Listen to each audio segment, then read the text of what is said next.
If I asked you how you spent your February 14th, 2023 and you answered eating my significant other's face, I would tell you that's the wrong answer. The correct answer would be thinking about trains. I say this because I spent that day waiting to get home from work so I could get my hands on a package containing one of the first games I played as a young child, and I don't know what would be a better way to spend a day. I keep saying this whenever I look at a game, but I am by no means a gamer. I am mainly a railway enthusiast that just happens to have sunk 1300 hours into the Splatoon franchise.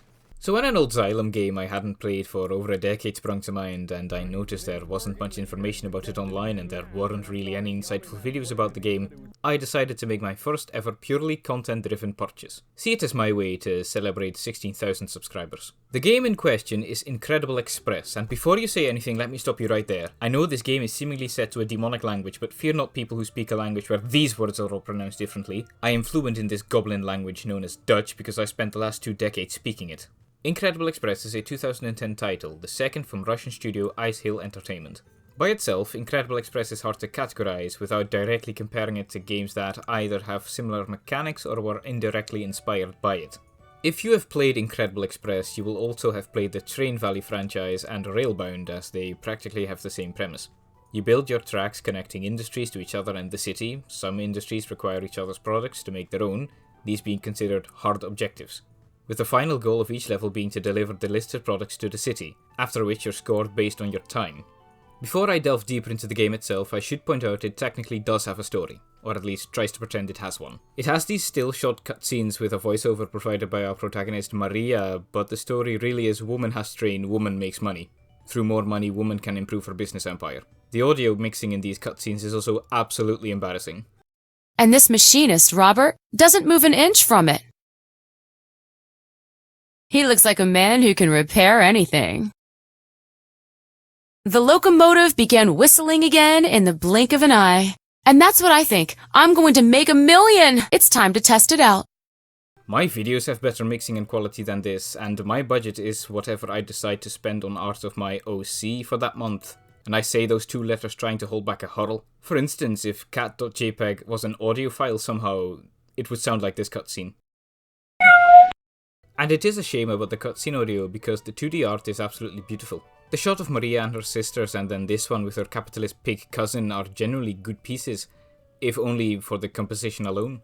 Most games today would leave something like this for the art book that's a bonus with the limited edition physical edition looking at you inscription. Through these cutscenes, new gameplay mechanics are introduced, such as the airdrop system. When you've earned enough money with your deliveries, you can purchase an airdrop of a particular product, which will then fall out of the sky and you will have to click on them before they disappear. Similarly, when a cow, a moose, or a yeti drops onto the line, you have to click on it 5 times to tie some number of balloons to it to make it float out of the way of your train. If that sounds familiar to long-time viewers, then that's because it is. In my animation Platform Peril, I had a vague memory of this mechanic and I made an entire animation out of it, and seeing how there are quite literally 0 videos about Incredible Express that have breached 10,000 views, that makes my video the biggest impact Incredible Express has left on YouTube, which is kind of sad. As you complete the levels in each section of the game, a new element or mechanic is thrown in. I have already mentioned the airdrops, but as you progress, you get a more powerful locomotive in sections 3 and 6. At first I thought you could only tell what locomotives could pull X amount of wagons by its colour, but upon closer inspection it appears that these yellow dots on the cap roof, which I always assumed to be safety valves, actually represent the amount of wagons it can pull. Green pulls 2, red pulls 3, and blue pulls 4. Every few levels the game switches things up with 1 of 2 extra modes. In both modes you play with a blue locomotive, but it can hold an infinite number of wagons, or as much as the track layout allows. The first of the 2 modes you have to couple to as much freight as possible, trying not to trap your train in such a way where its own length becomes a disadvantage. The second mode, I lovingly call Blitz, because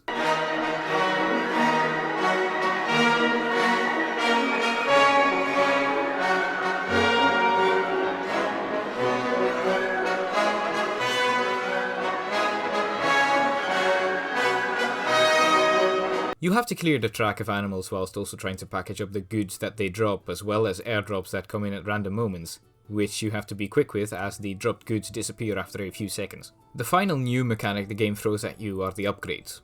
When completing a couple of levels, you will be presented with the upgrade store. Faster locomotives, extra time, factories supplying their own goods, those sort of things. And if you want to play this game for yourself, heed my advice, upgrade your goods unloading and locomotive speed first. And beyond that, the game is your standard puzzle game. Levels generally get tougher and tougher, mixing up their mechanics a bit to make things interesting. When you finish the campaign, bonus levels are unlocked with the same currency you can spend in the store. They are very much the same as normal levels, but just a bit tougher. And that really is it as far as gameplay goes. There are 60 levels and you can breeze through them in one afternoon like I did. Is this an extraordinarily good game?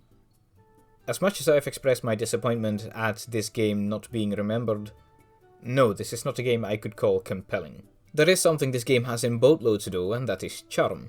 Whereas Chris Sawyer's Locomotion looks like a 2.5D look at a map of an actual geographical location, Incredible Express looks like a kid's playset. The bouncy castle-esque movements of the adorable industries as they produce their goods accompanied by delightful tunes just has an aesthetic I can really appreciate. There's a lot of little things that just help to create a very warm, fuzzy game.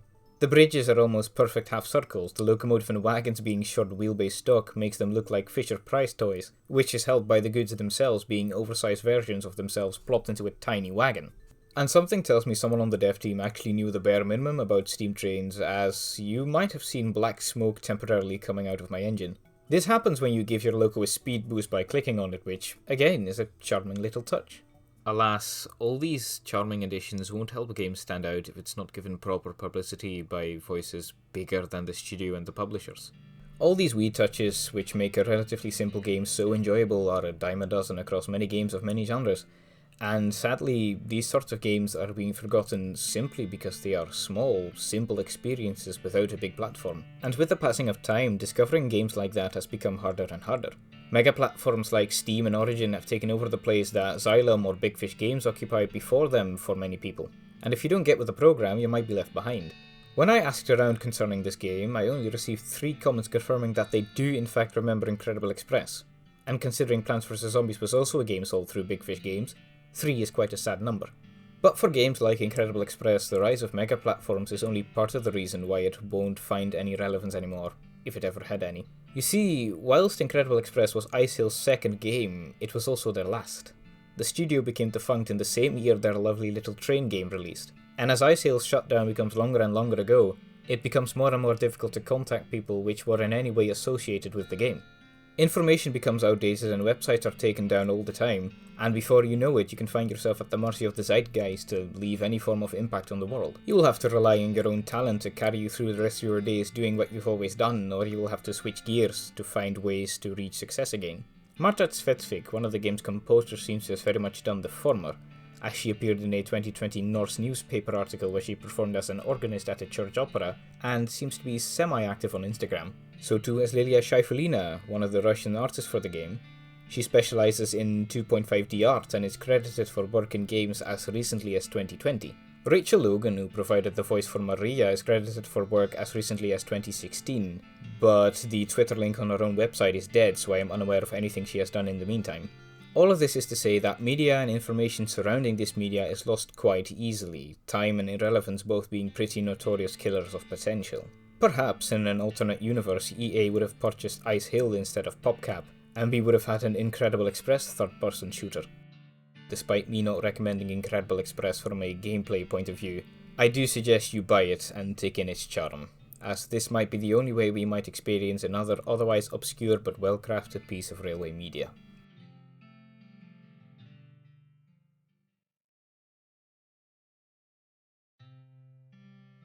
So yeah, that was the video.